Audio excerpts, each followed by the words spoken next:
I request Vallabh sir and Dinesh sir to start the session, please.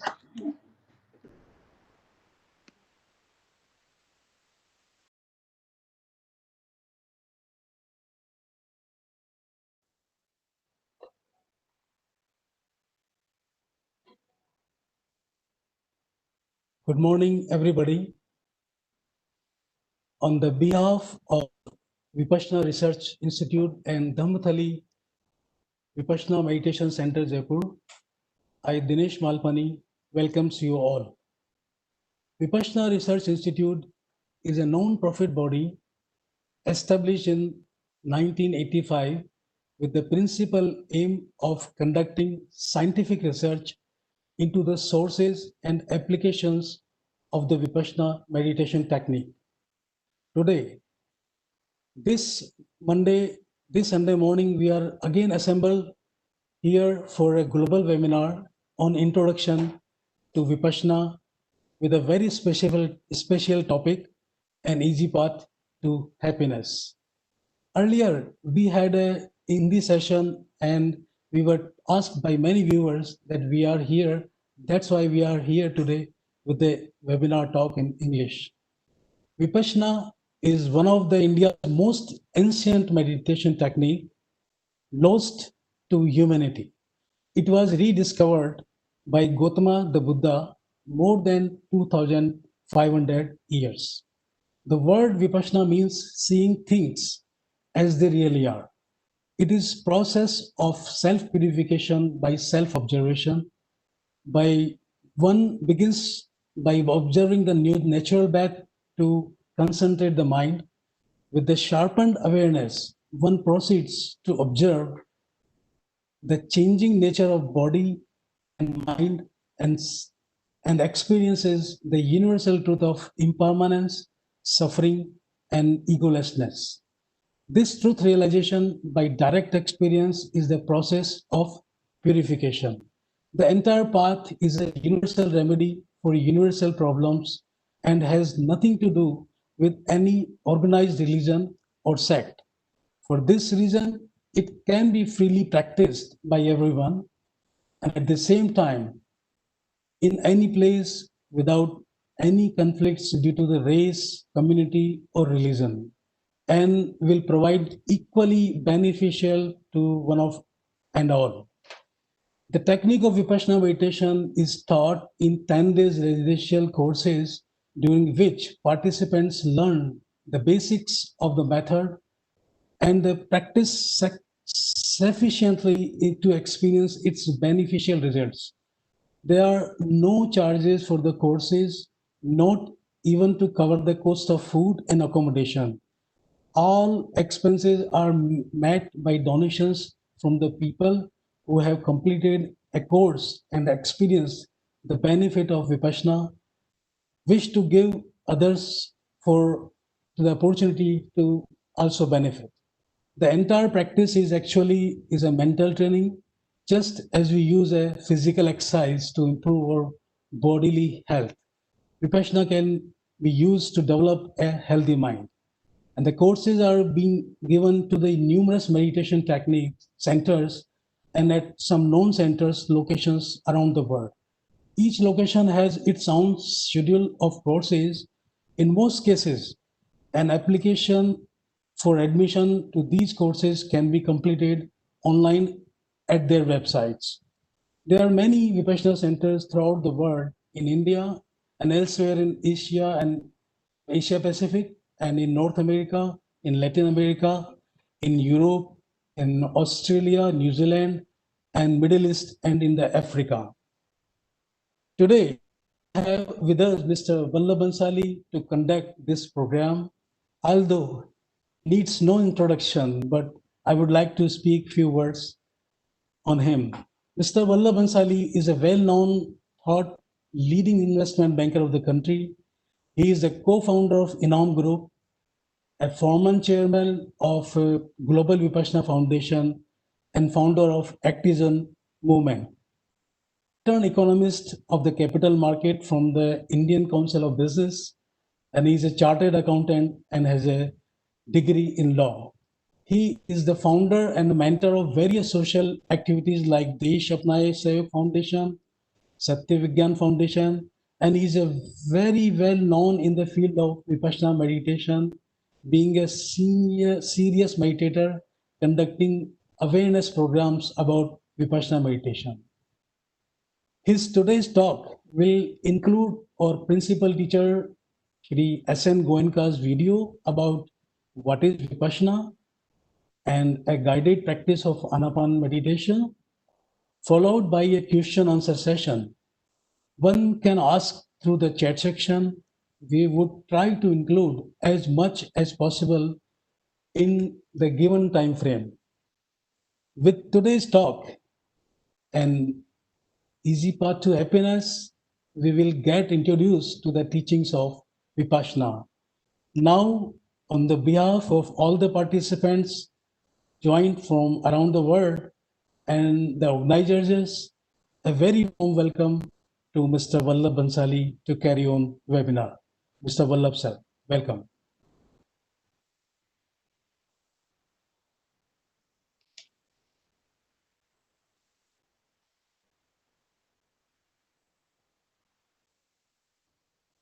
Well,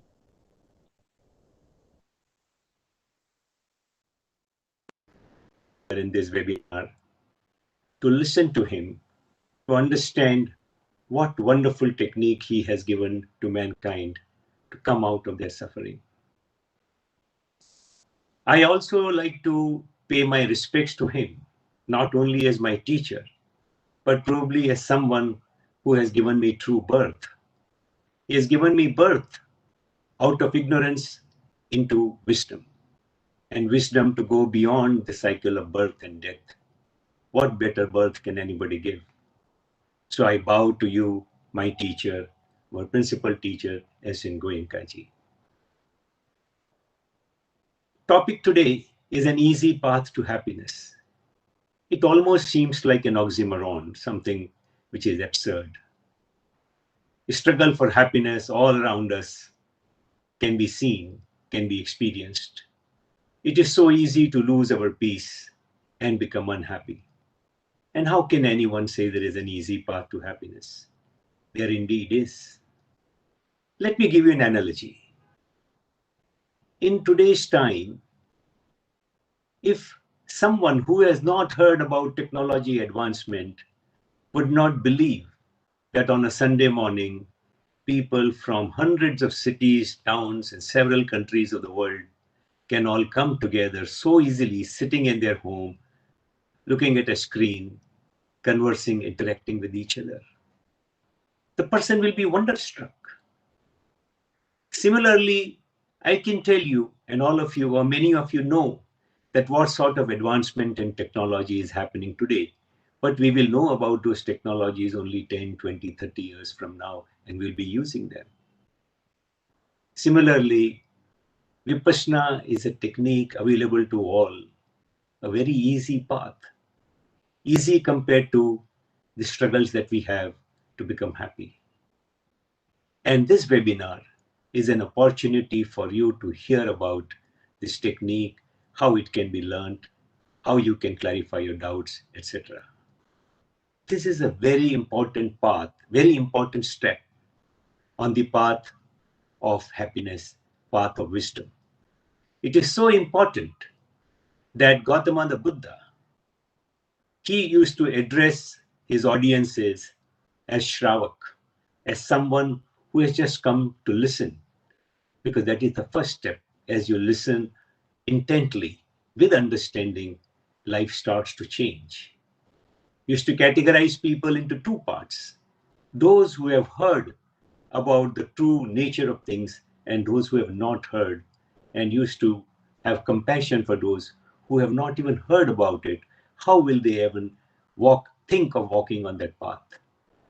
Dear friends, my compliments to you for joining this webinar today, listening to the golden words, to the wisdom of our principal teacher, S.N. Goenka, and more importantly, getting a chance to practice just a small bit, but very important step to experience it. Dineshji, with those words, I request that Goenkaji's video on what is Vipassana be played.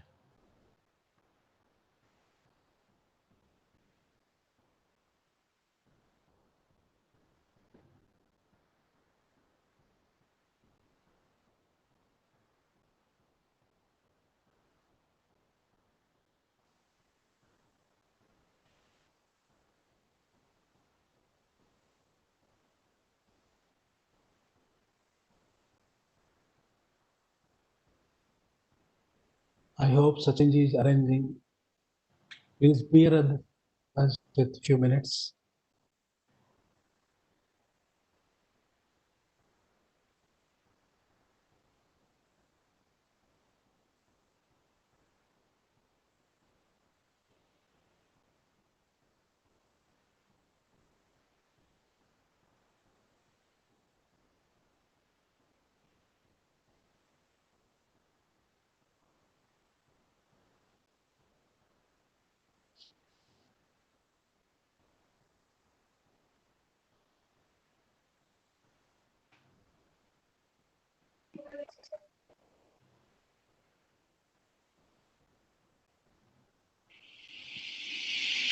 Vipassana is a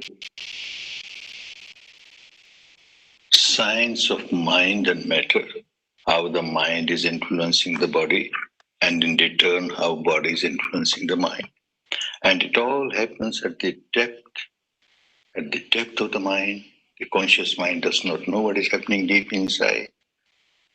And one keeps on developing a habit pattern of reacting with craving whenever there is a pleasant sensation, reacting with aversion whenever there is unpleasant sensation. And constantly there are sensations throughout the body, pleasant, unpleasant, pleasant, unpleasant. The conscious mind may not react, but the deep unconscious is constantly reacting. It has become the slave of its own habit pattern of craving, aversion, craving, aversion. All other impurities of the mind, all other defilements of the mind are just product of these two, craving, aversion, craving, aversion. And whenever one generates craving or aversion, one loses the peace of the mind, the harmony of the mind, the balance of the mind. One becomes a miserable person. Without knowing that I am harming myself, one keeps on harming. There are other techniques, we are not here to condemn them. Those techniques work at the surface level of the mind, to calm the mind, perfectly all right, to purify the mind, perfectly all right, but just on the surface level, or maybe slightly deeper. But this works, it starts working at the root level. The root level of the mind is constantly in contact with body sensations. Mind and matter are so interconnected, constantly. And there the habit pattern of craving aversion is going on. So you have to break that habit pattern, for which you have to go to the depth of the mind.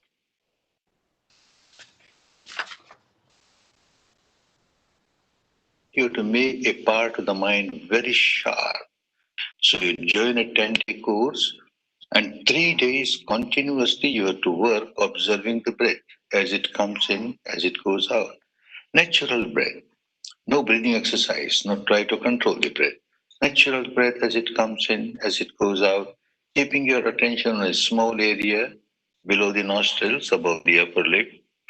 And because you are with the truth, there is no imagination, there is no verbalization, there is no visualization, there is no self-suggestion, auto-suggestion, just the truth that you are experiencing the breath coming in, going out, coming in, going out, and a small area. Continuously are working for 3 days. This makes the mind very sharp, very sensitive. And at the end of 3 days, one finds that you start feeling subtler realities. Besides the breath, there are so many other realities. You feel sensations in this area, different kinds of sensations, which normally you don't feel. Your mind, conscious mind, feels only very solidified, intensified, intense, gross, unpleasant sensation like pain, pressure. That is easy, people feel it. But there are so many other sensations throughout the body, all the time. Some of them are so subtle, just oscillation, very subtle oscillation. So mind must be trained to feel all kinds of sensations. And then from the fourth day onwards, you feel those sensations throughout the body. So you are developing your faculty to enable you to feel all types of sensations in the body. And another part of Vipassana is when you are aware of sensations, you change the habit pattern, don't react. Whether pleasant sensation, just observe objectively. Whatever is happening, keep on understanding this is not eternal. Whatever sensation arises, it does not stay forever. Very unpleasant sensation as a reason. Gross sensation. It arises, seems to stay for some time, but ultimately passes away. Sooner or later passes away. And when it turns into very subtle sensations, then it is mere vibration, arising, passing with great rapidity. So the same characteristic makes no difference.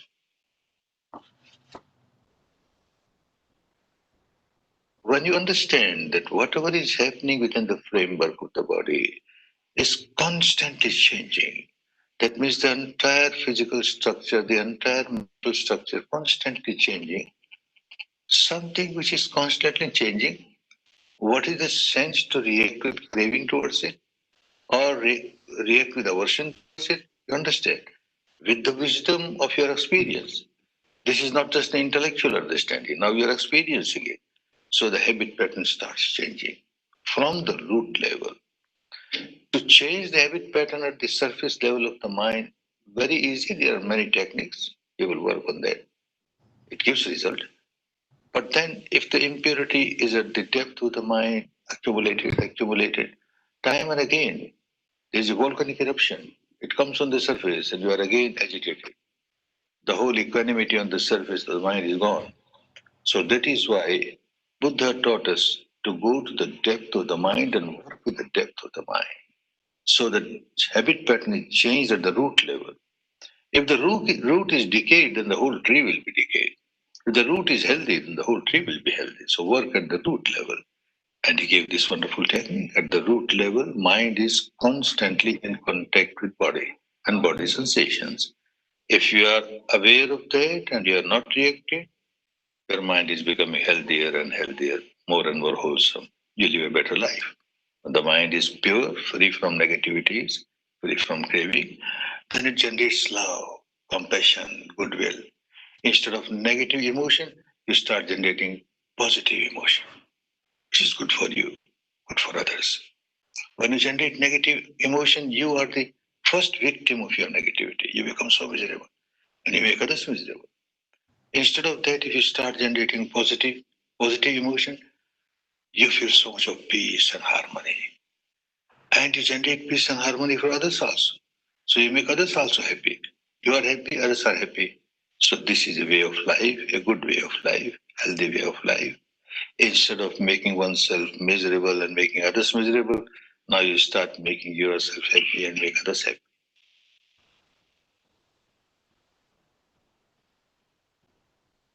This is acceptable by everyone because it is not connected with any religion.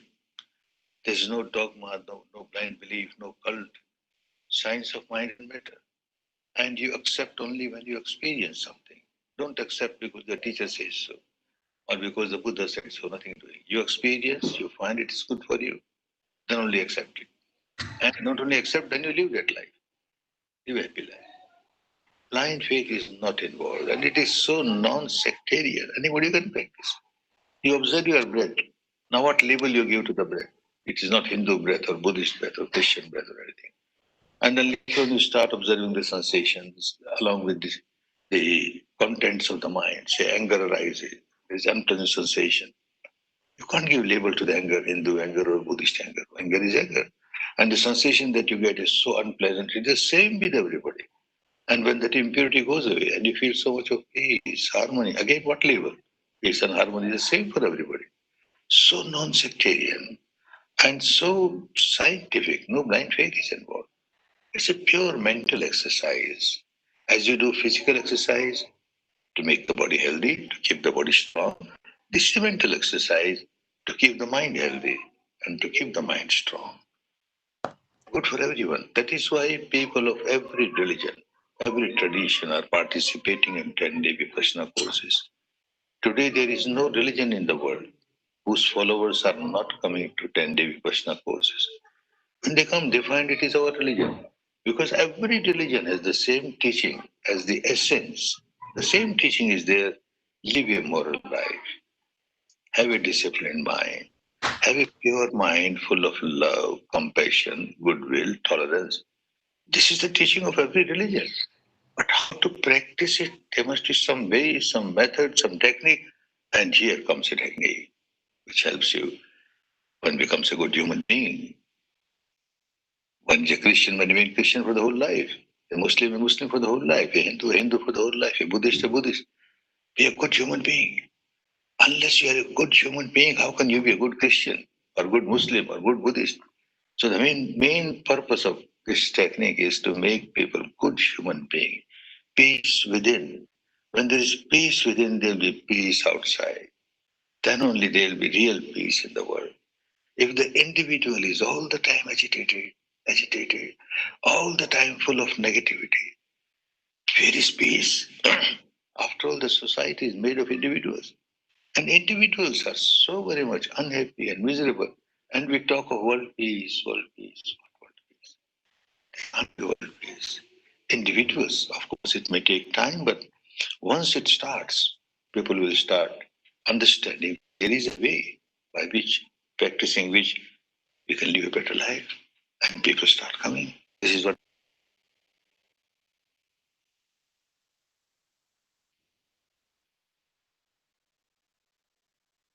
out of Myanmar.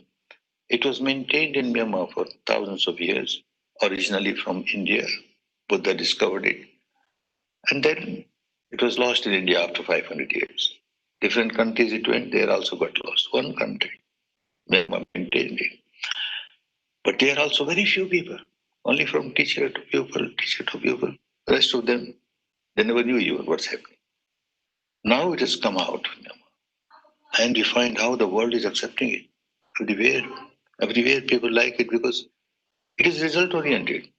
Not that you will get something after death also you will get, but what you get now is more important, here and now. And you get the benefit here and now. People start living more peaceful life. Their capacity to work increases. They are more responsible towards their duties. And the human values, enhancement of human values, that is required everywhere in the world, with every community. And this technique gives that result. It is always relevant. It was relevant 26 centuries back. There were people who were living very miserable life, harming others. Today, the situation is worse. What terror is going on all around. And in the name of religion, terror is being practiced. These terrorists ignorant because they don't know what they are doing. I see every religion, including the religion of the so-called terrorists. And terrorists is not limited to one community. Every religion has some terrorists. Those who are fundamentalist and extremist, and they say that my religion is the best religion, all other religions are useless, so everybody must accept my religion, get converted to my religion, then only you'll go to heaven, otherwise you'll go to hell. This kind of thought is harmful. Let people be happy with their own religion, with their own rites, rituals, ceremonies, belief. But the inner essence of every religion is the same. Live a moral life. Have a disciplined mind, a pure mind, full of love, compassion, goodwill, tolerance. If that is given more and more importance, then the other things are the surface of the mind, surface of the religion, which differs from one religion to another religion. Let people be happy with their own beliefs and dogmas and rites and rituals, but don't forget the inner essence. So this Vipassana helps you to give importance to the inner essence. Live a moral life, have a controlled mind, have a pure mind, full of love, compassion, goodwill, acceptable by every religion. So now there's a division between one religion and the other. Actually, if the religion divides, it is no religion. When it unites, then only it is a religion. And the inner essence of the religion is always uniting. The outer shell keeps on dividing. So don't give much importance to the outer shell where we differ. Give importance to the inner essence where we agree, all agree. And that is why I feel Vipassana is the answer to today's problem.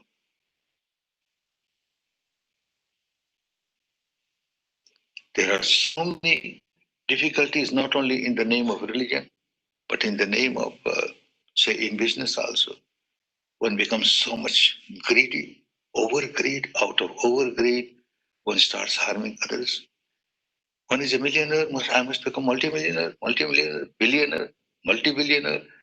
By hook or crook, money must come to me without understanding how I am harming others, the consumers, the shareholders. With this technique, when purity comes in the mind, one will never do that. One will earn money, honestly, nothing wrong, without harming the consumers, without becoming dishonest to the shareholders. Then it is good, nothing wrong. Nothing wrong in earning money honestly and make use of it for the good of others also. Make use of it for your maintenance, for the maintenance of your family, maintenance of all those who depend on you. And then also for the good of the society. After the money comes from the society. So a part of it should go to the society with all the compassion, all the love. Otherwise, you give donation. A rich man, I give donation. A hospital, I make a school, I make a college. It must be known as Goenka School, Goenka Hospital, Goenka College. This madness should go. It is not to build your ego. It is compassion, love for others. The volition must be more and more people get benefit from what I earn. My earning is not only for me, it is also for others. Then the whole system gets purified. It is so helpful. And time will come because there is so much misery in every field of the society. Politicians, they don't care what they are doing. For them, their position, their power, their chair is more important. To get there, they will do anything. And to keep that, they will do anything. But with this, they won't take any wrong action. They will always look that I am here in this position to serve my people, to serve my people. So the attachment to power will become less. Serving people will be more important. So in every field, Vipassana will be so helpful. And it is helpful, very helpful. From the student age, we give courses to children in schools, courses to the students in the colleges, and wonderful results are coming. There is memory becomes strong, very sharp. Their ability to understand the subject becomes clearer. And character building, of course, from the childhood, they have got good character building. Similarly, courses are given in the prisons. Hard criminals, these terrorists, when they are in the prison, they take courses, 1 course, 2 course, 3 course, a big change. A change starts coming. The officers in the jail, they can't agree what happened, how it happened. There's no magic, no miracle. It is an exercise. By this exercise, they change themselves. So it is relevant everywhere. It must spread.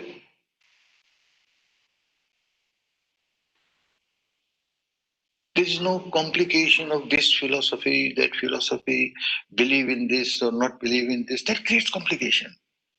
But simple, you do physical exercise, say you do yoga. It's so simple, but it helps you to keep your body healthy.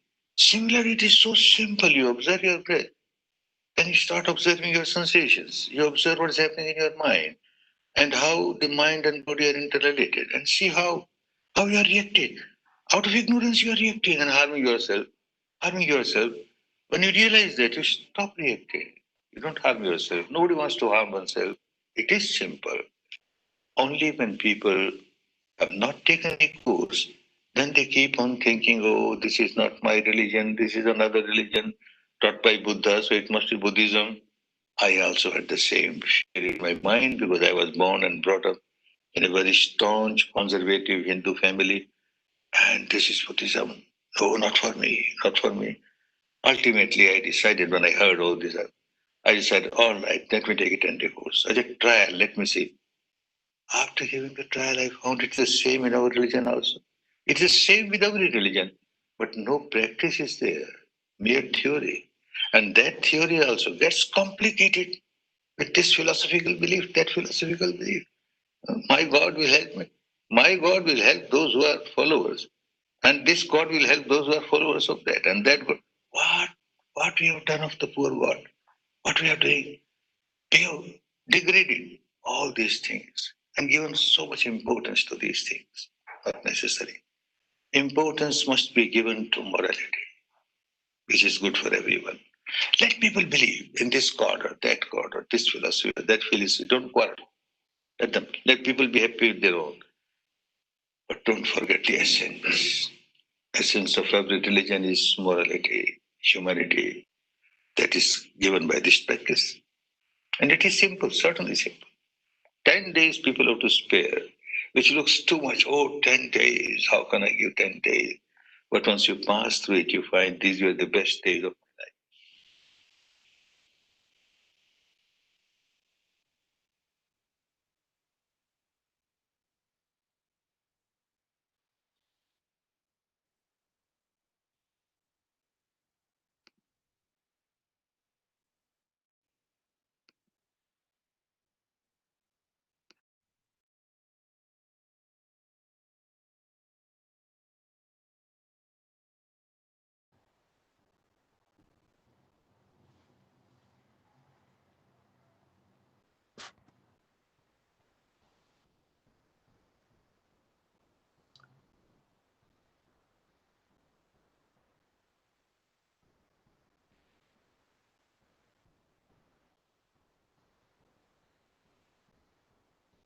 You heard.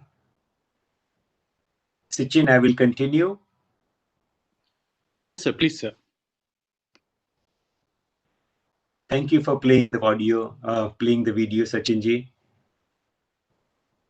In what articulate, simple words our principal teacher, Goenkaji, explained what Vipassana is, how it can be learned, how simple it is once you are able to grasp the concept of it, that it is primarily a mental exercise, just as physical exercise can help our health, a mental exercise can help come out of our habit patterns. Very important part of his talk was talking about observing one's breath and obtaining control over your mind. Vipassana is very different from other paths in this basic manner. That just listening to a good video or an audio is not good enough. Attending a discourse is not good enough. Getting inspired by a philosophy is not good enough. You have to bring it to practical level. Those qualities of control of mind, that ability to see within, has to happen really, practically. And it's only when you accept it, adopt it at practical level, will the real benefits start. So, in that sense, it is wonderful to bring you an opportunity as a sequel to Goenkaji's talk to experience what is he talking about. We will do a short session on Anapana meditation. Anapana in Thali language meant Anapan meaning incoming breath and outgoing breath, and Anapan Sati means awareness of that breath. We will play a short video and help you go through that exercise. But before that, let me give you a few instructions. You are scattered all around the world and you are not visible to us.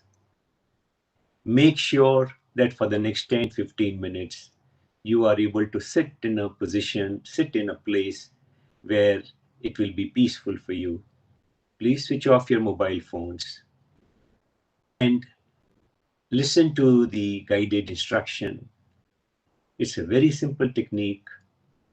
It's quite amazing that how a path within ourselves is just lying to be discovered. You can sit in any posture you want, on the floor, on a sofa, on a chair, wherever you can. Hold that position for next 10-15 minutes and be undisturbed. all my good wishes to experience Anapana meditation. For a lot of you, it may be the first occasion. Sachinji, please pay the instructions.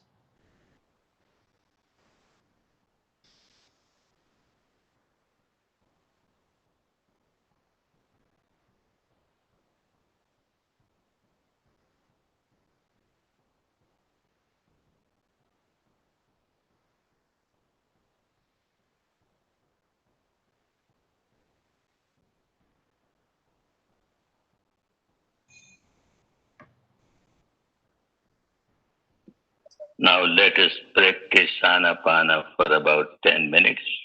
Practice Anapana. Sit comfortably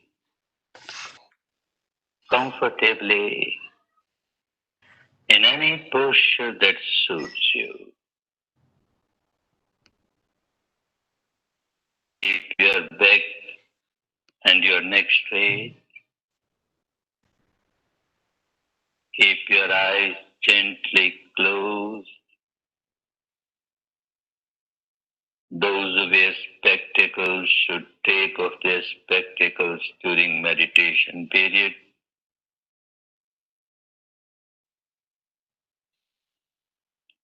Keep your mouth gently closed and focus your entire attention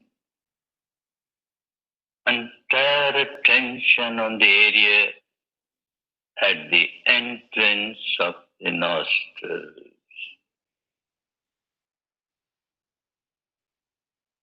Area at the entrance of the nostrils.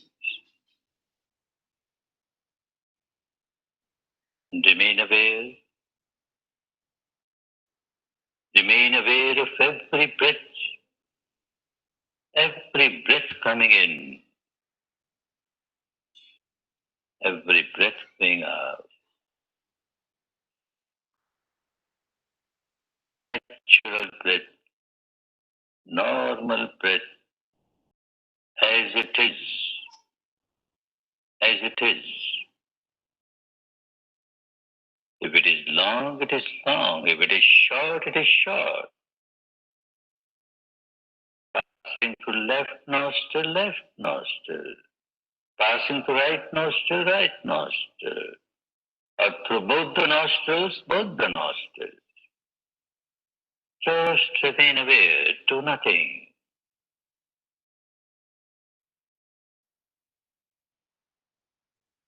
Just remain aware.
Alert,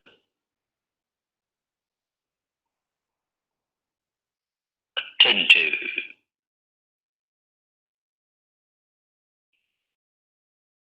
vigilant,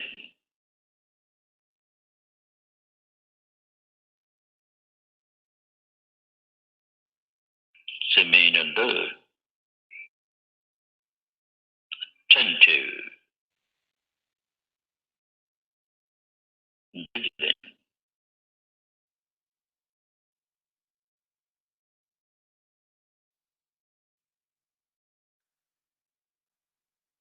Constantly aware of the breath, the incoming breath, the outgoing breath, incoming breath, outgoing breath.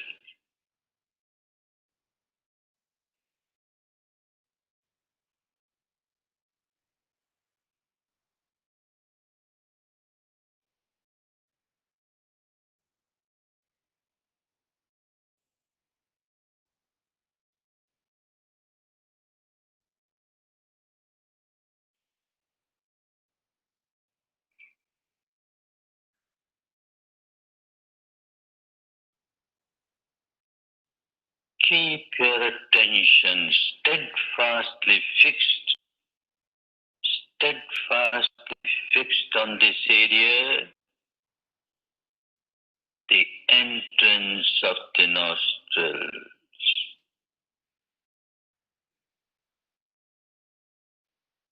Like a gatekeeper, like a watchman,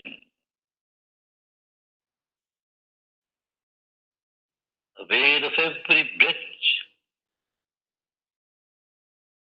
entering the nostril, aware of every breath moving out of the nostril.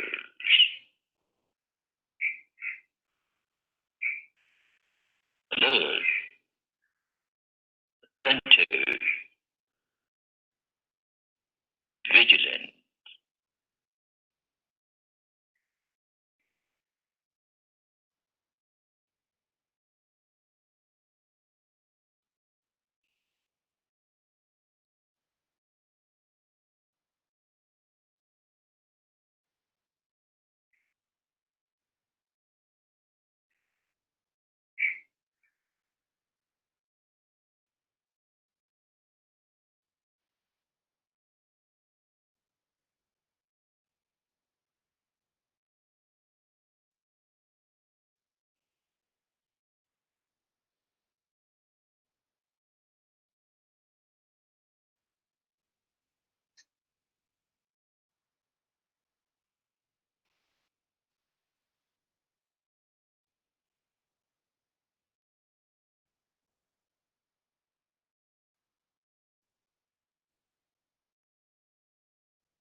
Incoming breath, outgoing breath, natural breath, pure breath, nothing but breath.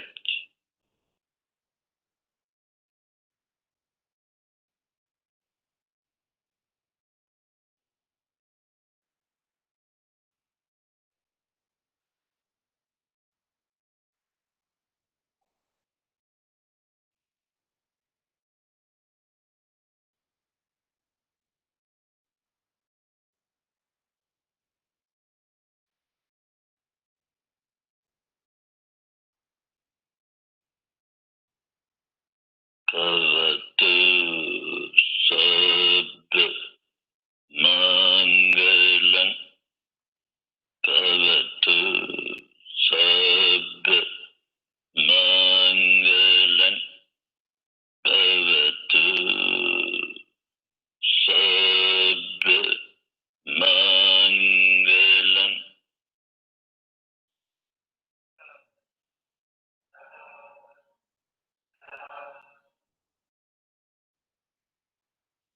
Good, good. Be happy. Be happy. Be happy.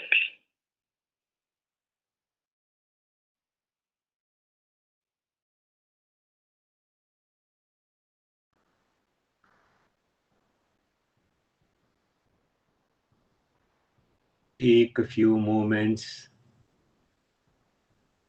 to understand this experience. Take a few moments to remain in this experience and slowly open your eyes.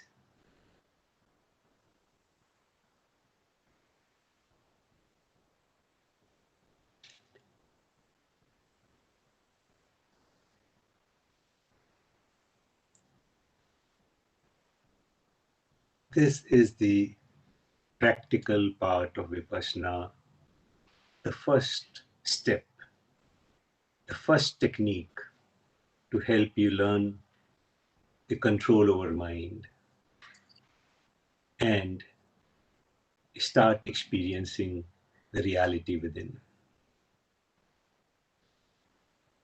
I'm sure that as we go to the next part of the program, you may want to share some of your experiences or you may have questions about it. But before that, let me share my experience with you. I went through a life experience. I declined in my performance as a student. But fortunately, my family, my father particularly, had created a collection of wonderful books, a lot of them spiritual books, and I started reading them. They were very inspiring. I came out of my poor performance and I became very fond of those spiritual books because I felt more and more inspired and empowered. In that period, a family visitor talked about Vipassana. I was instantly struck by it and made a mental resolve, oh, I have to do Vipassana. But I was a student building a career, so I could not do it immediately. But my interest in spiritual path, in various meditation techniques, kept on growing. And it was many years before which I was able to go to Vipassana.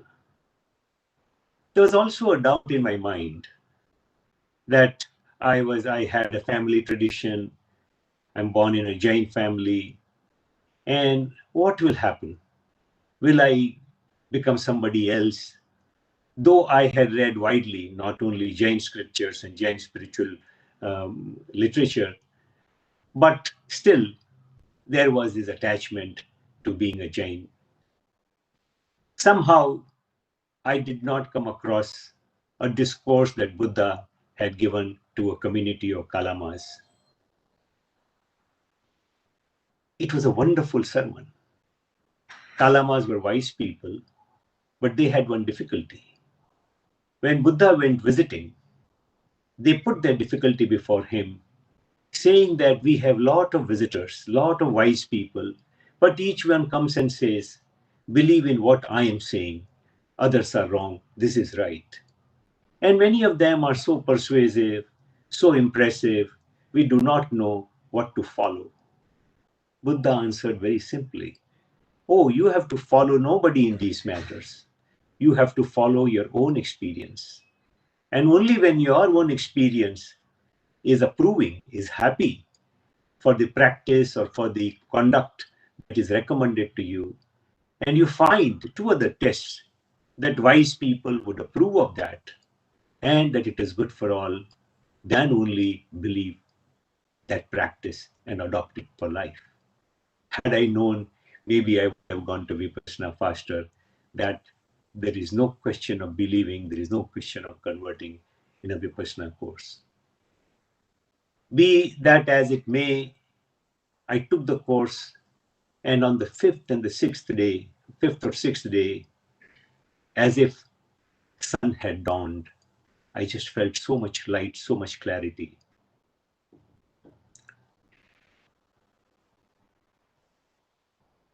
so much clarity about what the phenomenon was. I recalled all the scriptural reading that I had done, and my joy had no bounds. Life went on. I made a few practical observations, because it was not that one 10-day Vipassana course solved everything for me.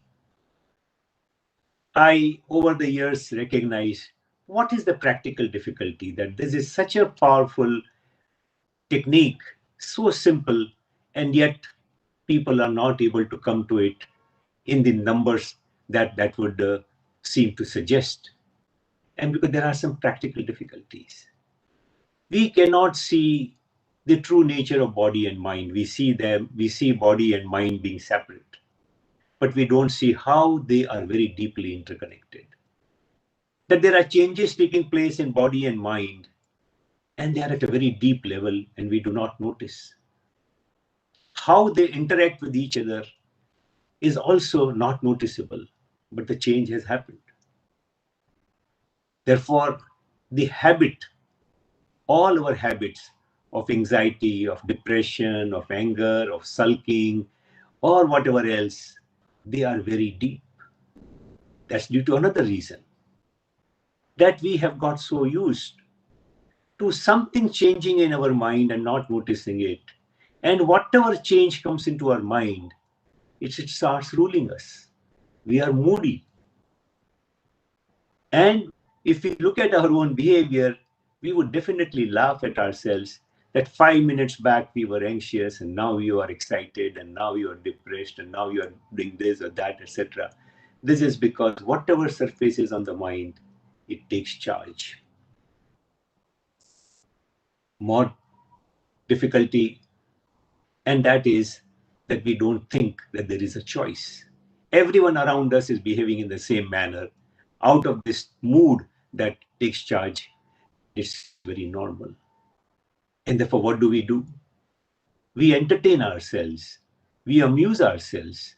Therefore, when we say, oh, we had a good party, we had a good picnic, we had a good outing, we went to a movie, because during that period, the state of the mind is controlled by an external happening. Unfortunately, we require none of, unfortunately, if we knew what lies within us, none of this would be necessary. What arises is the accumulation of our random, untutored experiences. And they come up in a random manner, and that way, and because of our habit pattern of letting that take charge, our past temperament becomes our future. We become the slave of it. Buddha made this principal discovery and gave it to us, that, oh, mind surfaces in the body. Mind is too fast, too subtle, but its shadow in the body can be observed. So as you learn to observe the breath, you sure noticed that the breath was changing. Breath was changing because the mind was changing. And by learning to observe the shadow of the brain, shadow of the mind, you start to understand it and slowly stop reacting. What happens when you stop reacting? It's like if I had created an instruction set that whenever something happens, I will become angry. That whole habit pattern comes up strongly and pushes me, induces me to be angry. When I start observing that, oh no, this is not what I want to do, the whole habit pattern starts reversing. As they say, when light enters, the observation of the reality is like light. The darkness starts vanishing. Goenkaji uses an excellent expression. He says, as soon as the owner of the house wakes up, the thief runs away. The thief is not there to confront. And so also, this insight that the mind arises in the body, and you can watch, you can observe that mind, the habit of the mind in the body, and by observing and not reacting, the whole habit pattern starts disintegrating. I was privileged, I was lucky to be a successful businessman, a successful professional, work with many companies, many people. I'm a part of a large joint family. I have experienced all aspects of life and the challenges of all those aspects too. In the capital market and investment banking world, capital markets are very liquid. Changes occur very fast. People think, oh, you can make a lot of money and lose a lot of money very quickly. So you want to make all the money. And if you don't make all that money, which is all notional, there is this fear of missing out. So you're saying, oh, what has happened? What is the good news thing? What is a good thing to do? Constantly you have that anxiety. By observing that, oh, this was just mental noise, I was able to come out of that fear of missing out considerably.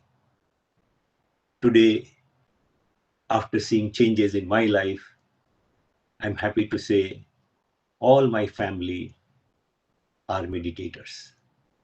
We are all walking on this path.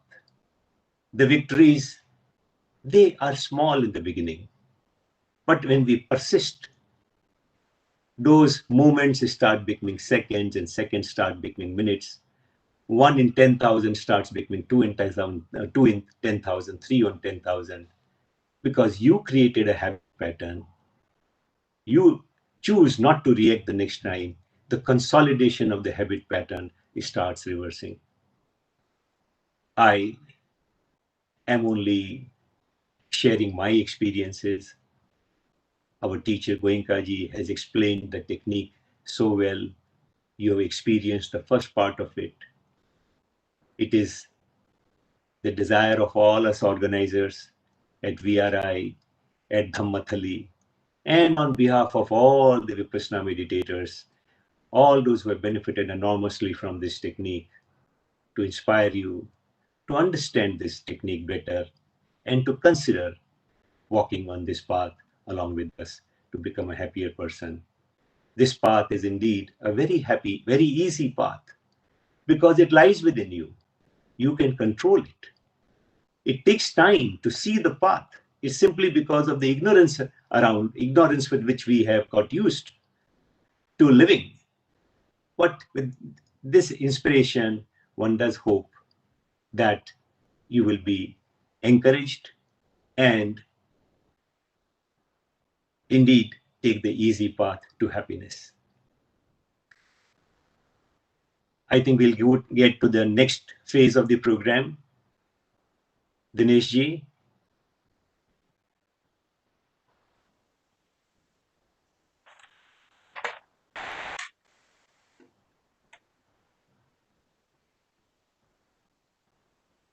Thank you, Vallabh sir, for your words full of wisdom. First, we started with the words of our principal teacher, Shri S.N. Goenka, and then we had a very small guided practice session of Anapana meditation. Hope through this talk, our viewers must have got some deeper insight about the Vipassana meditation. And at least the theoretical aspect regarding the technique must have been clear to some extent. Hope your today's talk will inspire many viewers to experience this technique, maybe in future. And we are here seeing a lot of questions are on the chat section, and it is popping very quickly, very fastly. So before to jumping into that, and we request Vallabh sir to answer, let us start a small brief session with some basic fundamental questions which are very common in general public. So can I request Mr. Sachin to please start our session of part 1, part A.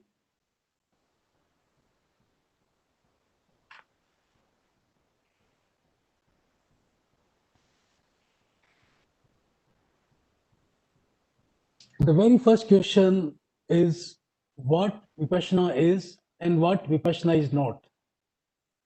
Vipassana is a way of life. It is three aspects of it: a life of morality, a life where you have control over your mind. It's a growing phenomenon. You can't control your mind immediately, but that's your effort. And through the practice of Anapana and Vipassana.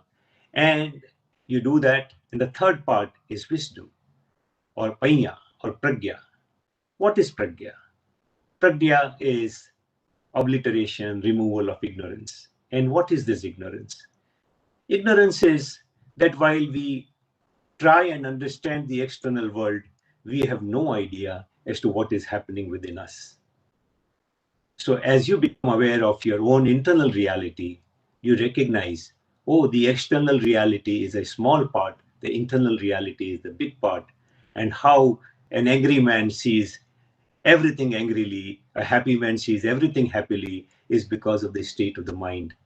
So becoming deeper, becoming keenly aware of one's internal state and benefit and guiding it according to the law of nature, that what internal state will create what result.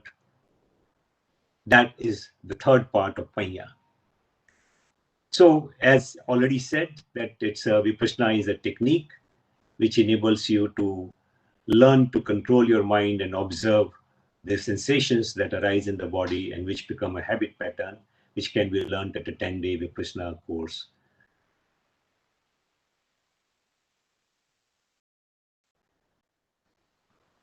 So I think enough has been said, so let us get to, so this will lead to living a life of morality, peace, purity, of high energy and creativity.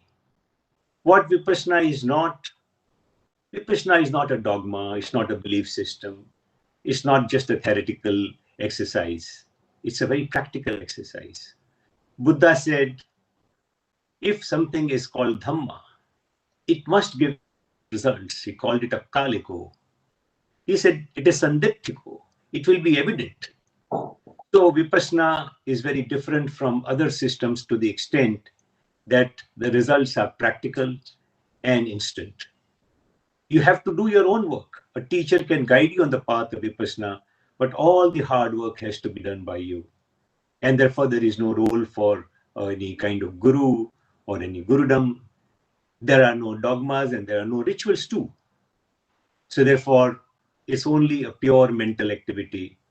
The rites, rituals, celebrations, and all of those things do not apply to Vipassana. It's a practical path of self-observation, self-purification, and a life of happiness, one good for you and for all.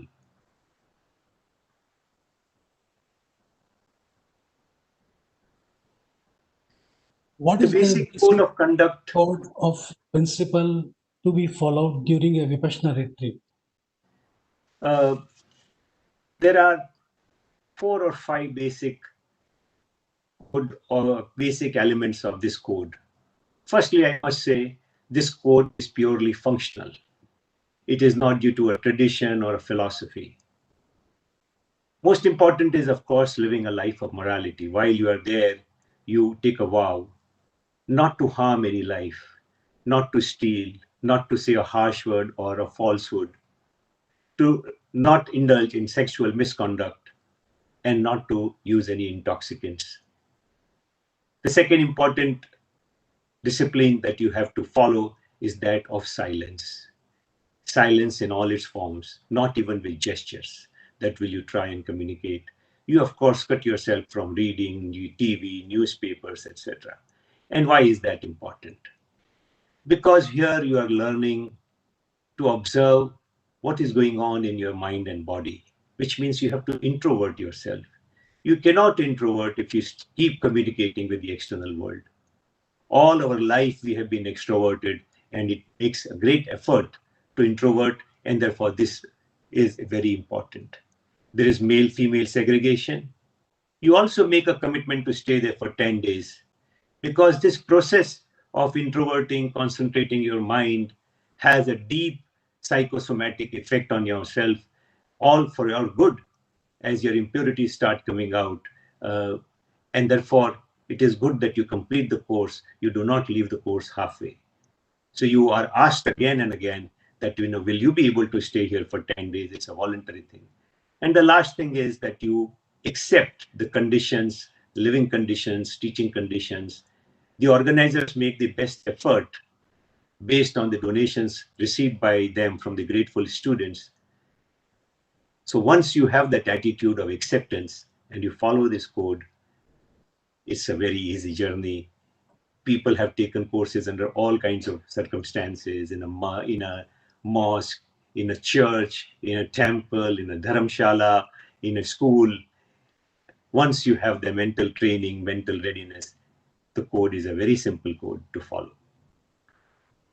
So next question is very popular. What are the benefits of Vipassana? Why one should do it? Vipassana helps you to lead a life of equanimity. Equanimity not at an intellectual level, but equanimity based on your understanding of what is happening deeply within you, where the reactions actually arise, where the reactions are blind. This equanimity helps you to come out of that. And that enables you to be a more peaceful person. It enables you to take better decisions because your mind is not paralyzed by greed and fear. It does not go into either the past or the future. And it affects positively your health, your sleep, your memory, your relationships, and you benefit in material and spiritual ways. In every aspect of your life, you will benefit from a mind which is under your greater control, which is equanimous. And as you go on that path, impurities like anger, lust, depression, etc., start going away. And that leads to greater peace. Such a person becomes a person who is wanted by everybody. More people want to be your friend and take your support. You become a giver instead of a taker. Next question is, what are the types of the courses that are available? So we have the basic 10.5-day course, which is the introductory course. And then you have advanced courses, which are 20 days, 30 days, 45 days, 60 days. You have a theory course. Besides that, you have special courses, say, to teach Anapana to children, which are 1, 2, or 3 days, and children from ages 8 to 15 can take benefit of those courses. You have a course for teenagers, which is a 7-day course for children or for teenagers aged between 15 to 19. We have off-center courses like Mitra in Maharashtra and now going to other states, where the government has seen the benefits of these courses and they train the teachers and students to practice Anapana every day at school. It is so millions of students in the state of Maharashtra are benefiting from it. And similarly, you have courses for prisoners, you have courses for army people and other special groups. There is a general curiosity about how are the 10 days residential courses are being conducted in the centers. So centers are specially designed to conduct these courses. In the ancient times, people went into a forest. Buddha said, go to a forest and sit under a tree, or go Rukhamulagatova, Aranyagatova, Shunyagargatova, etc. So a center is designed to be as close to Buddha's instructions where you can meditate peacefully for 10 days. The courses are supervised by an assistant teacher trained by Acharya Goenka and served by old students or Dhamma-Sevak. Primarily, you have 4 meditation sessions. You wake up at 4 o'clock. The first one is between 4:30 to 6:30, 8 to 11, 1 to 5, and then 6 to 9. You have a breakfast break at 6:30, lunch break at 11, and a snack is offered at 5 o'clock. The snack is a light snack, some tea, coffee, etc., some fruit. The food served is healthy, sumptuous, vegetarian food. It is not rich food, but it's very sumptuous and whole and healthy. Every evening in the session between 6 to 9, there is a discourse. Vipassana is not about theory, and the students find it amazing that how they practice something first ardently for a whole day, and then its theory is explained in the discourse. Discourses are highlights of the courses, and people remember the narration and explanations of Acharya Goenka all their life. All the instructions are given through the audio and video tapes, which contain the instructions given by Acharya Goenka, and these instructions are uniform around the world. The discourse clarifies a lot of your doubts, and it lays the path for the next day. These are the basic. It's also divided into 3 parts. First 3.5 days, as Guruji or as Goenkaji said in the first introductory video, first 3 days you learn to observe your breath, that is to learn to control over your mind. Then you learn to observe the sensations in the body, which are subtle, and as your mind becomes sharper, you are able to learn the next step, which is how to remain without reacting, remain equanimous, remain detached from the underlying phenomenon of body and mind interacting. On the 10th day, you are asked to break your silence. You are able to speak to others, and that is in preparation to leave the next day morning. So it begins typically on a Wednesday or a Sunday evening at 5 o'clock and ends the Sunday or Wednesday next at 7 o'clock, 7 a.m. in the morning. And then on the 9th day, you also learn on the 10th day, sorry, you also learn the technique of sharing your peace and happiness, what is called giving metta to the whole universe, all the creatures in the universe. You want to share all this love and joy and compassion that your heart gets filled with. So, in how many languages these courses are being taught? These are taught the world. If I remember correctly, it is available in about 55 languages. More details are available on the websites VRIDhamma, VRIDHAMMA.org or Dhamma.org. The poster here in the program was displaying this. We will get to display these websites again. There are about 200 centers. We also conduct courses at temporary places called gypsy courses. All centers may not offer all the languages, but you can find out more about it from the website. There are some centers in India and abroad which offer 10, 15 languages at the same time. So I think a lot of facilities have got created for people of all tongues, all background. There is a very big question in everybody's mind. In this present world where nothing comes free, how come there are no fees or charges in the Vipassana courses? Before I come to it, my eye fell on one of the questions. That when you take a course, some people may have special needs regarding their food or health. If you inform them in advance, we will try and take full care. Also at a course, you have the facility to ask questions relating to your technique or relating to your residential quarters or other bodily needs. The Dhamma Sevak or the volunteers take care of it. On this question of charges, Buddha was very clear. He said, Dhamma, understanding the law of nature. This insight is so precious. How can you put a price on it? He said, never, never, ever charge any price for Vipassana course. He said that the moment you will start doing it, things will start getting corrupted.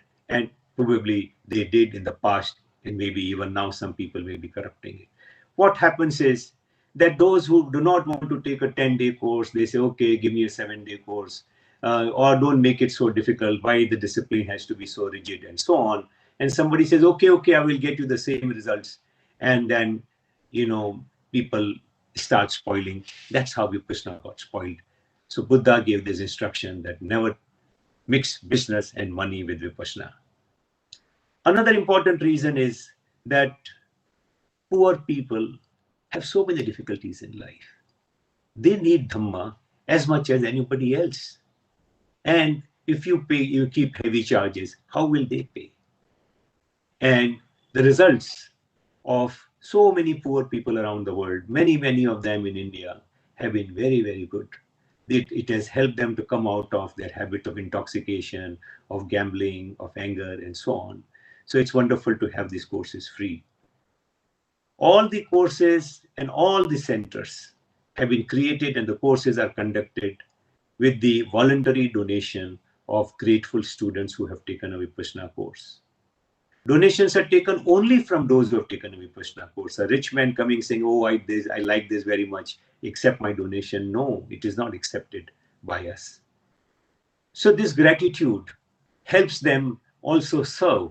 If they can't serve bodily, best is, of course, to serve bodily, and a lot of people do come and serve. So that way you also grow in your Dhamma. So it's a whole virtuous cycle. And it is not correct to say that there are no charges. Just as Dhamma is precious, so also 10 days of your life are precious. Every student gives 10 days of one's life. But this experience of keeping the courses free has been wonderful. Dinesh, I want to share a small story.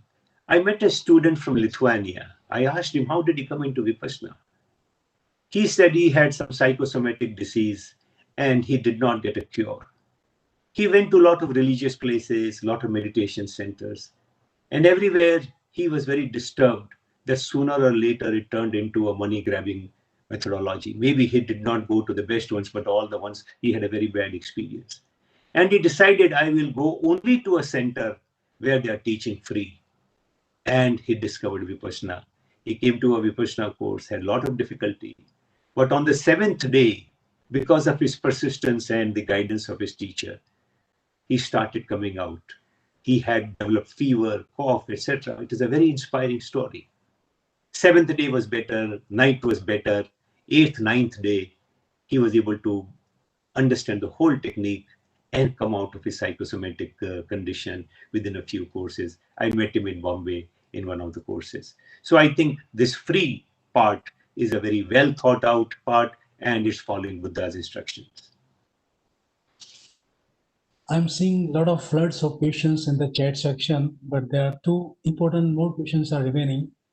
So, in this present pandemic time, one cannot join any course, but before joining a 10-day silent retreat, can anyone practice Anapana session at home, which we practice today? And if yes, what is the process and what are the benefits of doing it? Like instructed that you have to do twice a day. Can you put some light on this? It is not necessary that you prepare yourself to come to a course. That is the basic principle. However, at this point of time, Anapana meditation is made freely available, and it's very beneficial. COVID or no COVID, whether you're coming to a course or not coming to a course, Anapana meditation, as you experienced, is a wonderful technique, giving you better control over your mind, better memory, better decision making, overcoming your anxiety, etc., etc. So there are many benefits. Students to elderly, all can benefit from it. You can take an Anapana meditation course by getting to the websites where Anapana meditation in Hindi and English and in mixed instructions are available. It's also available on the VRI app. You can download the app and benefit from it. Every day, VRI conducts online courses on Anapana as well. I think Sachinji is trying to figure out a slide which shows how to register for everyday Anapana session in morning or evening. I think he's searching for that. Can stop for a few seconds. And upon that, you have to put some light. If you practice Anapana, what are the benefits? So here comes the information about Anapana meditation, which is available daily online for practice session, daily twice. Season 1 at 8 a.m. in the morning, at 7:30 p.m. in the evening. These are all Indian Standard Time, and each session is like 75 minutes, and it's bilingual. And these are all the sessions are available free. One has to register. The link shown on the screen, and it can also be shared later on to all the participants. So can you, Achinji, can you please for the slide about the benefit of Anapana meditation, so Vallabhji can put more on that.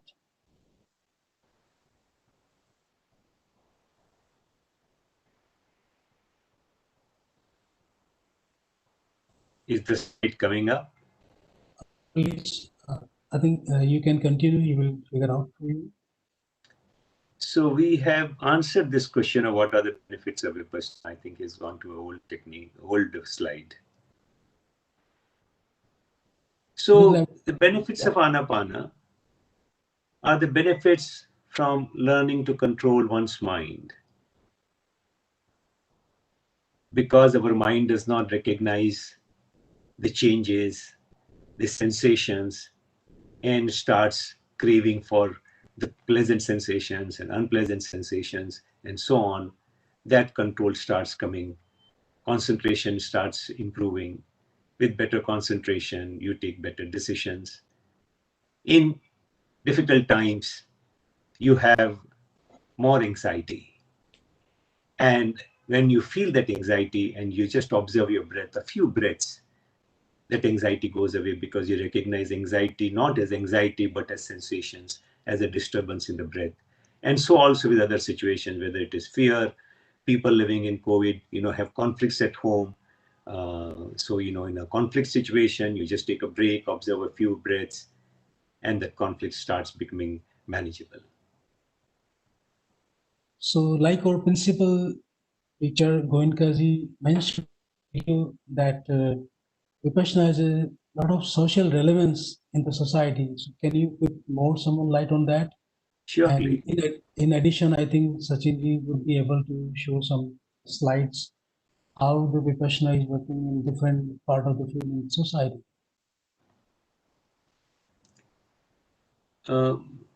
There's great social relevance to Vipassana meditation.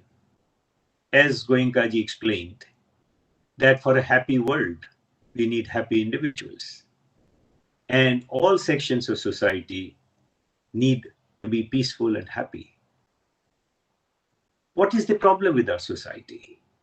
That we have conflicts, we have different beliefs, we have prejudices, we have inequality, and our ability to deal with these things is limited by our mind, which is if it is habituated to taking blind, to having blind reactions. When you have more tutored, more curated, more considered reaction, we deal with the situation much better.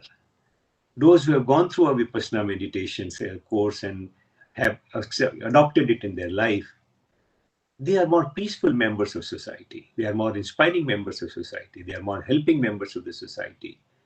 Others look at them and get inspired to behave in that manner. And as one person changes, the second person changes, the whole society changes. In this conflict-ridden society, something like Vipassana, which is scientific and acceptable to all sections of society, young, old, this caste or that creed, or this country or that culture, this is probably, as Goenkaji said, the only solution, probably, which can bring about peace in the world. Vipassana indeed has great social relevance, whether you are a doctor, professional, businessman, army man, scientist, doesn't matter. You all benefit from greater control over your mind and equanimity.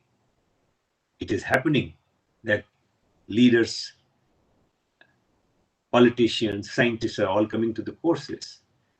Say, for example, in India, President of India, Ramnath Kovind, is a Vipassana meditator. Kiran Bedi, the governor of Pondicherry, I think she's still the governor of Pondicherry, she is a Vipassana meditator. Sushil Kumar Modi, he is the deputy chief minister of Bihar. He is a Vipassana meditator. So all kinds of people, very busy people, also benefit from Vipassana. They find time to take a course. So I think there's great social relevance. So with your kind permission, can we now start the questions from chat section? Yes, please. The very first question is that how ancient is this meditation technique? And can you give us a brief history of its origin and development? Vipassana meditation is a very ancient technique of India. Rig Veda, the oldest scripture in the world, has a lot of praise for Vipassana. But it is also reality that Vipassana got discovered and it again got lost. Gautam Buddha rediscovered it 2,600 years ago. A lot of people benefited. A lot of householders, millions of householders came to him, thousands of whom became monks. And Buddha sent them in all directions to benefit people. 250 years after Buddha, King Ashoka had a transformation in his life after undergoing Vipassana. And he sent his own children and senior monks in all directions to let other people benefit from it. So people went to the countries in the east, countries in the west, right up to Afghanistan. And then it traveled from those countries to other countries. That's how it went to Japan, China, etc., etc. But for whatever reasons, in around 500 years after Buddha, Vipassana in its pure form got wiped out from India. Guruji Goenkaji says that when he wanted to learn Vipassana, he went and checked the dictionary. The word Vipassana was not found in the dictionary. Same happened in other countries, that Vipassana in some form remained, but the effective in the pure form, it was lost. Except one country, Myanmar, which retained this in its pure form. Very, very few people, a slender chain of monks. 100 years ago, it was thrown open to householders. And the first householder teacher, Saya Thetji, came to become the principal teacher. Then came Sayaji Ubakhin, and then came Sayaji Goenkaji. And then Sayaji Goenkaji in 1969 at the behest of his teacher, who was very keen that this return to the land of its origin, India. He found that India was suffering because it had lost its gem. The gem had to come to India. Goenkaji brought that gem back to India. And then from here, the light of this gem has spread around the world. Every nook and corner, every continent of the world now has Vipassana centers, and people are coming in large numbers. That's the short history of Vipassana. One gentleman is asking, can you kindly describe how you got into with Vipassana and what are the changes that you have experienced in your life? I covered that earlier, but to briefly, I heard this word and I had great interest in understanding my mind and matter phenomenon better. And it was at intellectual level, I used to feel very inspired, but Vipassana gave me a very practical view about it, and it started bringing practical changes in my life. I can say that I was able to see my weaknesses. I was a man full of many weaknesses, arrogance, anger, lust, jealousy, and so on. I think I can't say I overcome all of them, but I have a lot more peace, a lot more harmony, a lot more love and compassion for others. All my relationships have improved. I benefited immensely in my business as well as on my spiritual path. There are many kind of meditation techniques that are prevalent today in the name of religion and spirituality. What is the unique about Vipassana meditation which makes it stand different from all others? As explained, that this is a practical path. You have to get results. You have to practice it yourself. You do not accept reality as it appears. It's not superficial reality. It is not superficial peace. It goes to the roots. And to go to the roots, it has to understand the law of nature as it really operates and not as it appears to. Since it is purely focused on the internal core of our life rather than dogmas, beliefs, rituals, this is a binding force. It does not divide people, it attracts all kinds of people. There is no ism. So it is for Jains, it is for Buddhists, it's for Hindus, it's for Czechoslovakians as much as it is for Dutch or Swiss or Canadians or Indians or Chinese or Pakistanis. It's for all. That's how all other systems tend to be only for either Buddhists or Jains or Muslims or Christians. The Vipassana is for all. Our problem is universal, as Goenkaji says, and therefore we need a universal solution. Vipassana is a universal solution. The next question is that it is a fact that defilements such as an anger, ill will, and animosity are deeply connected with the mind. But is it possible to master the fickle mind? Indeed, mind is very fickle. It's like a monkey jumping from one place to the other, from the past to the future, all the time. But it is possible to train the mind. As explained at a Vipassana course, a lot of effort is made in the first 3 days to concentrate on your breath. As you have developed the ability to even observe 1 or 2 breaths in a detached manner, your mind starts introverting. And with that introversion, you find that mind becomes even more concentrated, control starts coming.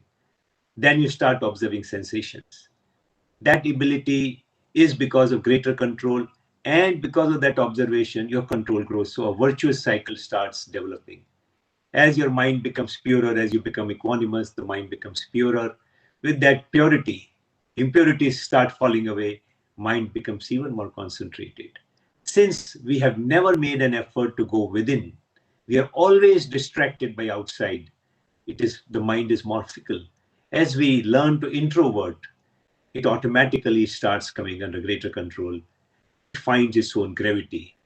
As the earth is moving around the sun, and it is also rotating on its own axis.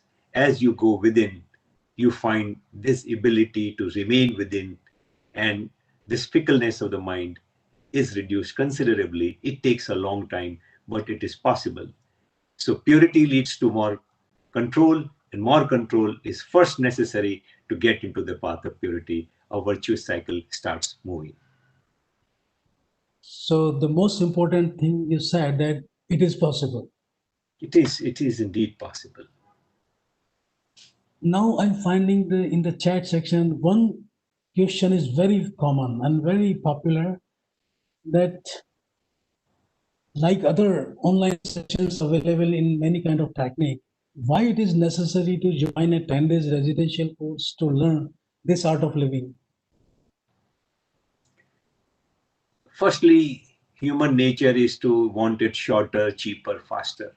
So if I can get 7 days instead of 10.5 days, I feel happy. But there's a short history to this, that until last century, Vipassana courses in this tradition used to be 45-day long. And then as more and more people came, as the householder tradition started, more and more people came. Earlier it was reserved for monks.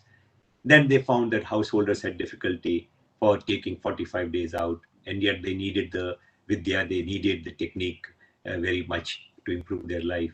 Then they experimented. It came down to 7 days, but then they realized that people get confused. You will do harm rather than good. And therefore, through experimentation, this period of 10.5 days was established.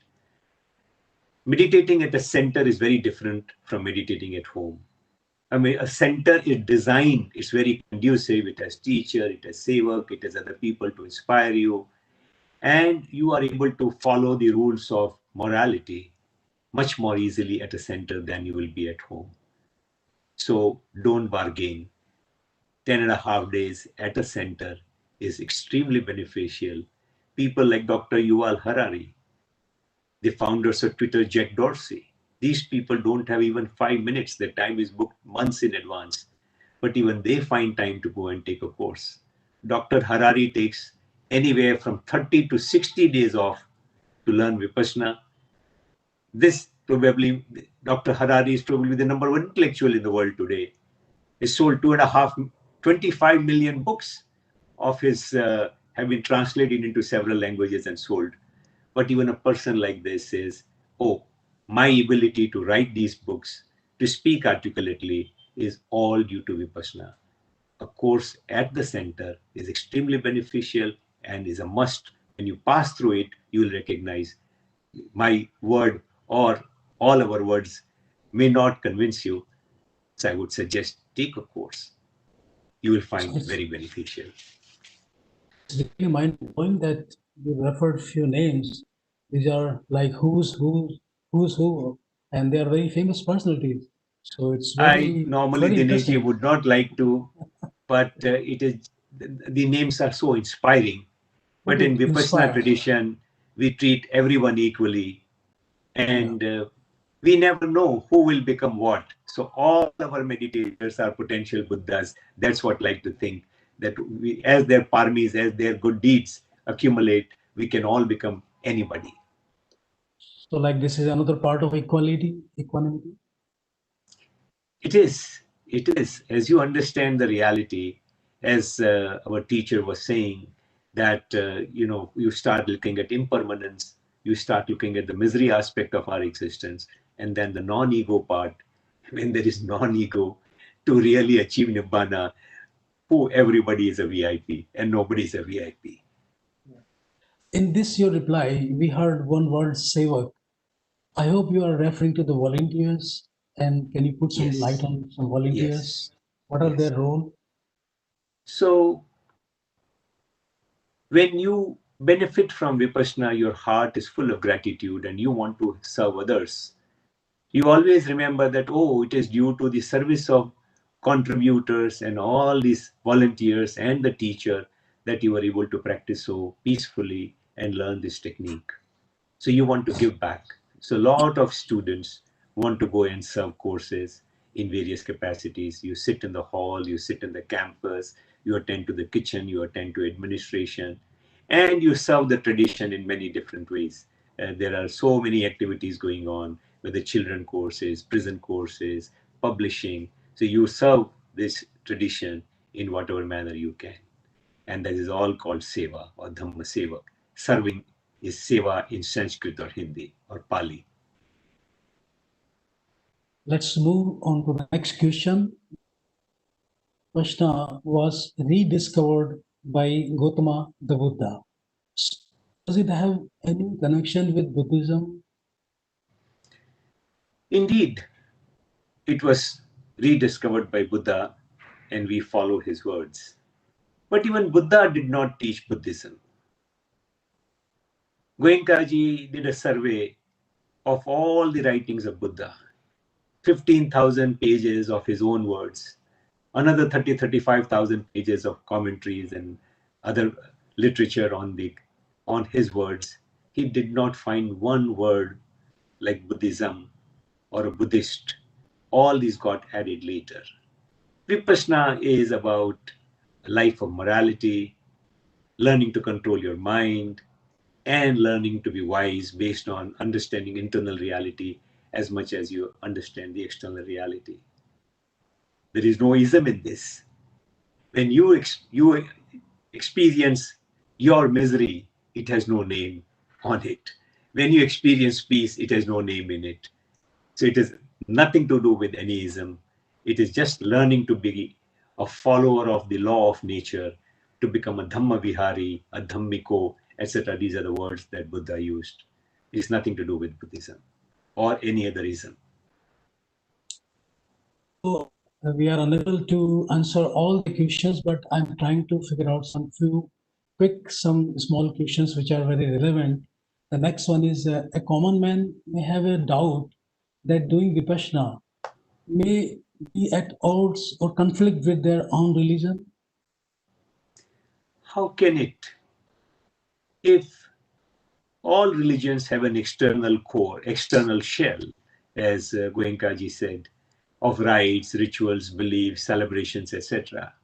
But it has an internal core, and the internal core is about leading a moral life, not to harm others, to be truthful, etc., etc. If it does not have an internal core, it's not a religion. And if it is about morality, Vipassana is doing nothing but except teaching you, not only talking about it and praising morality, but actually teaching you a technique how to control your mind. If your mind is not under your control, when that moment of weakness arises, when you are tempted to speak a lie or to harm someone else, to steal something, it will give way.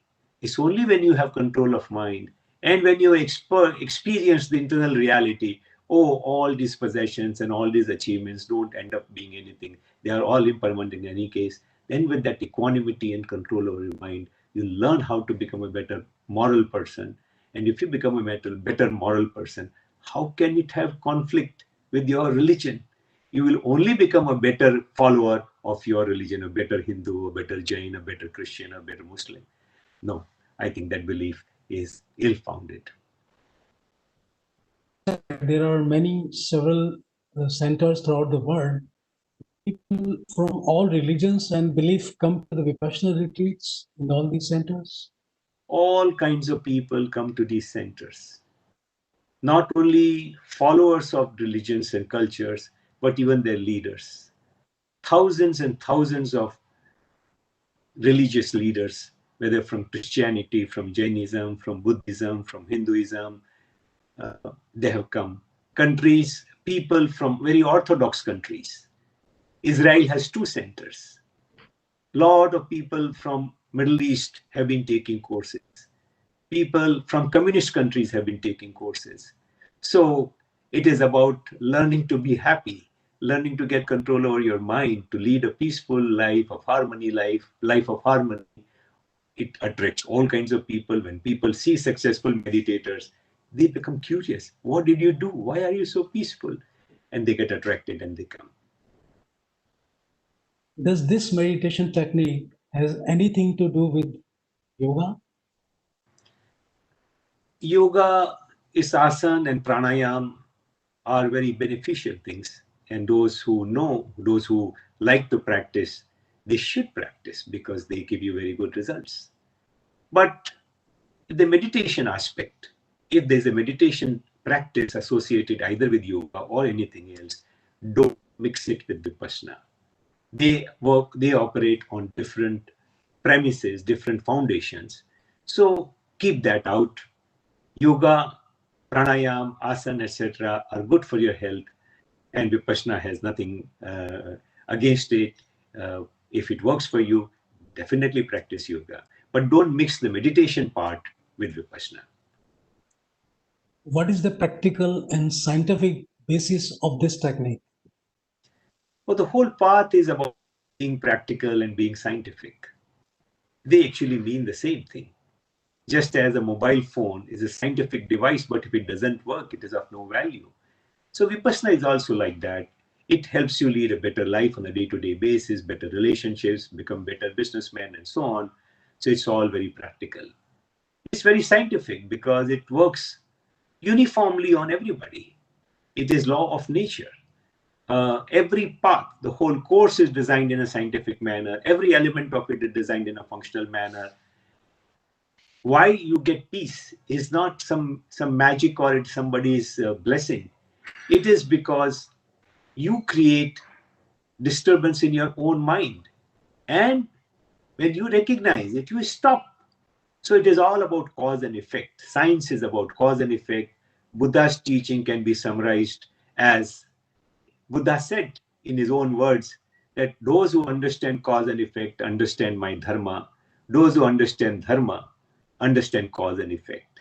So it is nothing but cause and effect. You remove the cause, effect will go away. You cause misery, you remove that cause, misery will go away. It's scientific every step. A viewer is asking, nowadays a number of people seems physically and mentally unfit. In a way, the entire society is passing through a phase of an. Can Vipassana provide a cure for this?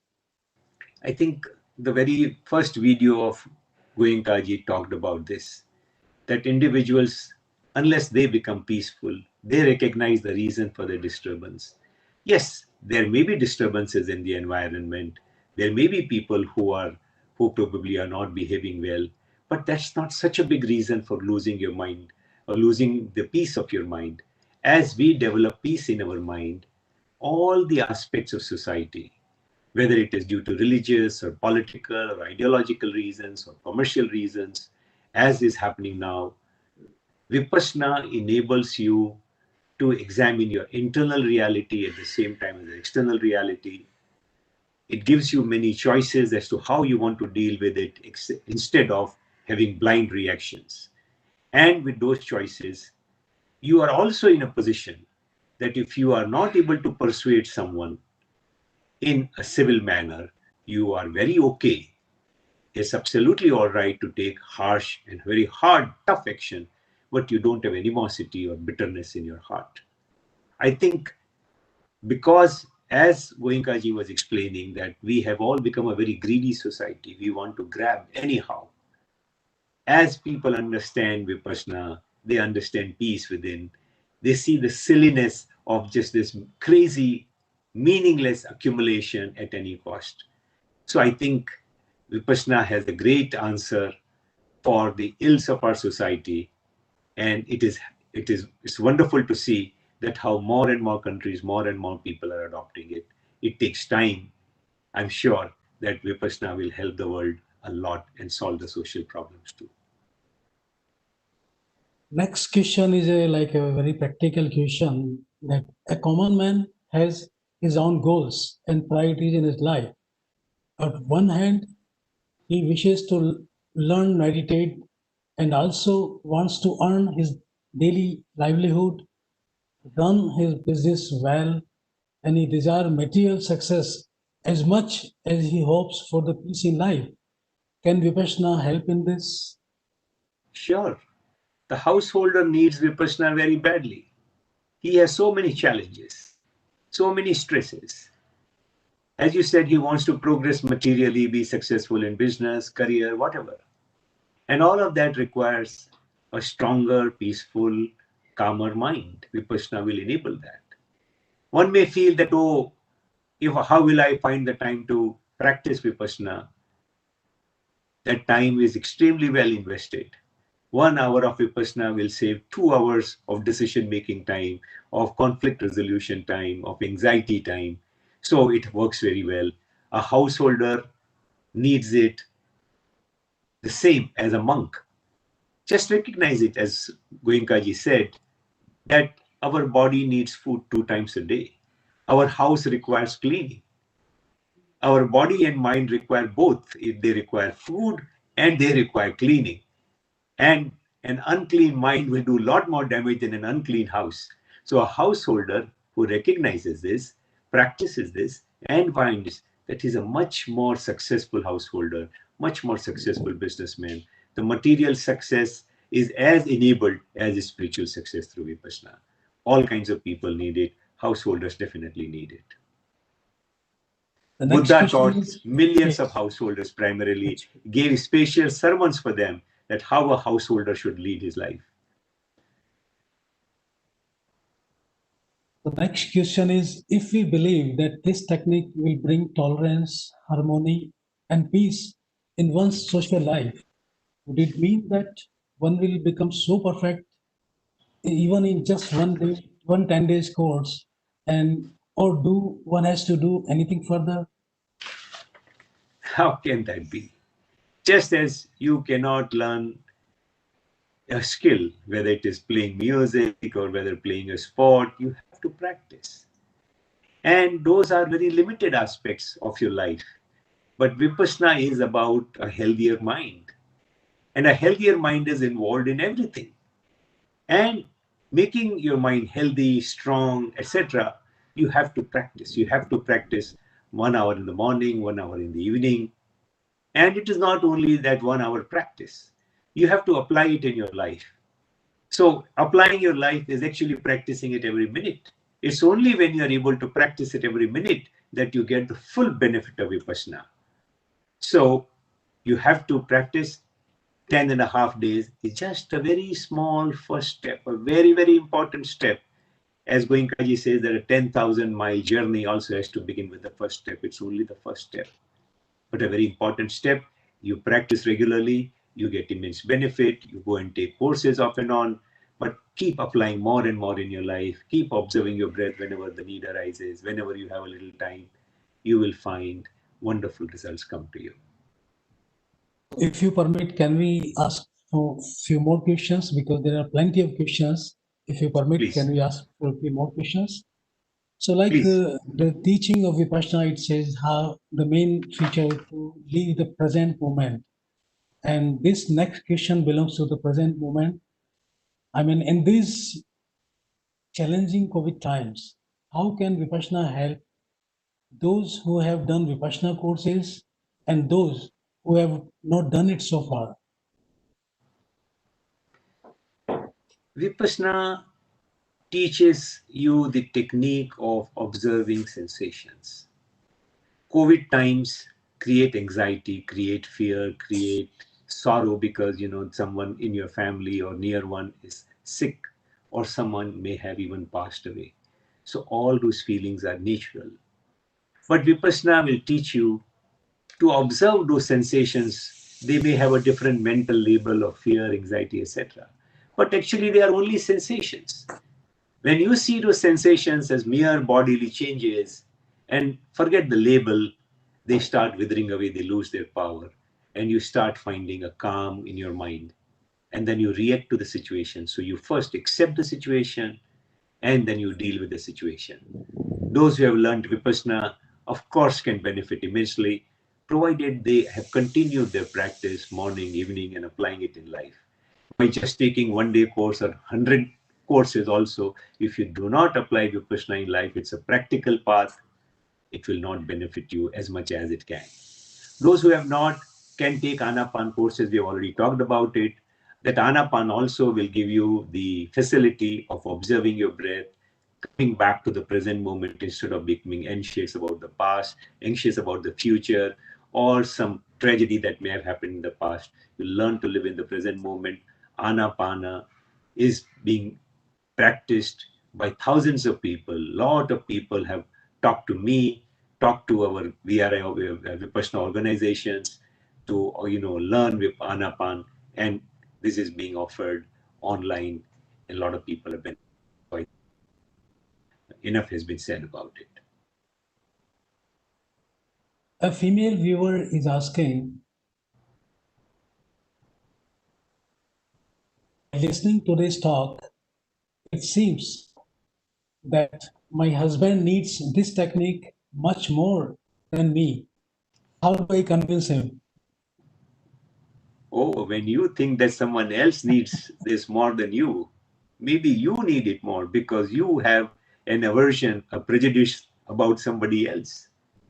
The best way to persuade anybody to take a Vipassana course is to adopt the principles of Vipassana, the technique of Vipassana, become a transformed person, and just looking at you, the other person will be inspired. Oh, what has this person done to be so peaceful, such a changed person?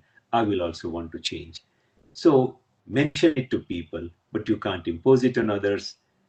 The whole world has changed only because people see changes in Vipassana meditators, they get inspired and they go to a course. There are questions I think belong to the technique. So later part, I will show the one slide, the contact number of the assistant teachers, so the meditators can directly contact to them. I will later on request to Sachinji. I found one question that does your food habits have any effect on your Vipassana meditation practice? I think Yes, you can answer. food definitely has an effect on our mind. If we eat very spicy, not healthy food, it produces certain chemicals, a state of mind, and you become restless. So therefore, at least at Vipassana courses, we give you very thoughtful food. We give you a variety of food. Those who understand, don't like spicy food, we get no non-spicy food also. So it's better to pay attention to food. In Hindi, there is a saying, "Jaisa khaye an, vaisa hoye man." The food that is directly impacts your mind. But obviously, there are other parts which are even more important. But yes, food is an important factor. So there are some few small. Say at Vipassana courses, we give you only healthy vegetarian food, but we don't impose that everybody become a vegetarian. As people meditate, their heart becomes full of compassion. They automatically stop eating meat. They stop harming any life. They cannot harm any other life, but it's not an imposition. There are small questions. Can I do Anapan while lying down or bed or having food? Anapan is best done because you are learning to be alert. When you are lying down, you don't have the same alertness. If you have some difficulty, you have a physical handicap, you are sick, then of course you can do it lying down, you can do it in any posture. Once you have learned the technique and you indeed are alert, Anapan can be practiced in all the positions, all the time, when you're eating, whatever. But to learn Anapan and to practice regularly, it is recommended that you sit in one place in a quiet posture and practice Anapan. It will give you a lot of benefit. When applying Anapan, when you are in the middle of a meeting, obviously you cannot sit in that posture. So you train your mind to observe your breath while you're talking, while you're walking, while you're traveling, and so on and so forth. So with this, before coming to the end of the session, it is a privilege to listen always your words full of wisdom, and it is a great that we have a lot of participants in this Sunday webinar, and by this talk, many people will get inspired to try this technique at their own. So in the end, before we sum up, I'd like to request Sachinji to show a few slides which are quite with more informations, like a link for frequently asked questions. Sachinji, can I ask you? Yes, this is for the Anapan practice. One can, and yes, this slide shows that all the students who have any doubts and need fundamental clarity about technique, they can contact with the teacher. And there are 4 teachers' names are available on the screen, but call them directly. You have to send first them request by the WhatsApp their message, and then to fix the time to call again. And the next slide, we want to request to Sachinji that there are a section in the website which shows they are like on screen. Here are the today's webinar is available on YouTube live, and those who are missed, they can explore this complete webinar on this YouTube link which you have shared in the throughout the social media. It is available on the YouTube channel of VRI. And next slide, we request Sachinji to frequently ask questions. FAQ. What questions are we could not ask Mr. Vallabh Bhansali? I think most of the questions will be available in the frequently asked questions. There is our website, dhamma.org, and then you can explore the website and get all the questions clear. The next slide, I request Sachinji to show our global websites available for all the contents. Maybe it is for the booking of the courses, number of centers available throughout the world, and what are the dates available, and what are the code of what are the rules and regulations to join the courses. And apart from that, one can also explore the research work which has been done by VRI, Vipassana Research Institute. And with this, we come to the end to the session, and we once again many thanks to Vallabh sir for taking out time, your valuable time to give this webinar. And we also thank to VRI Trust, with the Vipassana Jaipur Center Trust, and the technical team of VRI headed by Mr. Sachinji for wonderful hard work for making this website webinar happen. So with this, all good wishes And we all sincerely wish that people are welcome to join 10 days Vipassana course whenever they have time in future, if they consider they like it, and we will meet sometime in the future webinar. So once again, many thanks for your time and for a successful webinar. Thank you. Thank you, Vallabh sir. Thank you. Thank you, Dinesh ji. Thank you. Thank you, Thank you. Sachin ji. Thank you, sir.